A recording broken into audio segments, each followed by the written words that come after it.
24 ദിവസമായി ജാർഖണ്ഡിൽ ആയിരക്കണക്കിന് വിദ്യാർത്ഥികൾ നടത്തുന്ന സമരം, 20ഓളം വിദ്യാർത്ഥികൾ നടത്തുന്ന നിരാഹാര സമരം. ഈ സമരം ഒടുവിൽ വിജയത്തിലേക്ക് നീങ്ങുകയാണ്. ഇവിടെ ശ്രദ്ധേയമായ ഒരു കാര്യമുണ്ട്. ഒരു കല്ലും ആ വിദ്യാർത്ഥികൾ എറിഞ്ഞില്ല.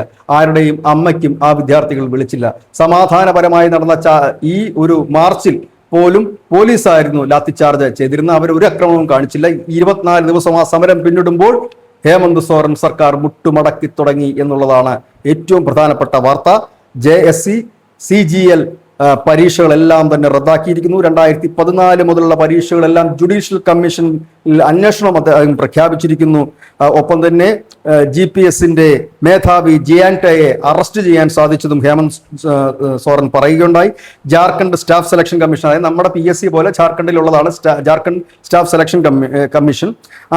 അതിന്റെ കീഴിൽ നടന്ന പരീക്ഷകളിലാണ് വലിയ വ്യാപകമായ ക്രമക്കേട് നടന്നത്. ആ പരീക്ഷാ ഫലം എല്ലാം റദ്ദാക്കി. ആ ഫലം മൂലം നിയമനം ലഭിച്ചവരുടെ ഉത്തരവുകളും റദ്ദാക്കി കഴിഞ്ഞിരിക്കുന്നു. ഏതായാലും വലിയ ഒരു സമരം വിജയം കണ്ടിരിക്കുന്നു.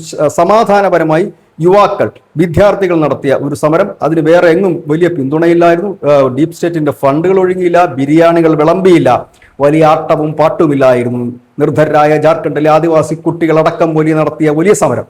ആ സമരത്തിനൊടുവിൽ രാഹുൽ ഗാന്ധിക്ക് പോലും പിന്തുണ കൊടുക്കേണ്ട ഒരു സാഹചര്യത്തിലേക്ക് നീങ്ങിയപ്പോൾ രാഹുൽ ഗാന്ധിയുടെ പിന്തുണയിൽ ഭരിക്കുന്ന ഹേമന്ത് സോറൻ മുട്ടുമടക്കി എന്നുള്ളതാണ് ഏറ്റവും വലിയ വാർത്ത. മുസ്ലിം മലയാളം.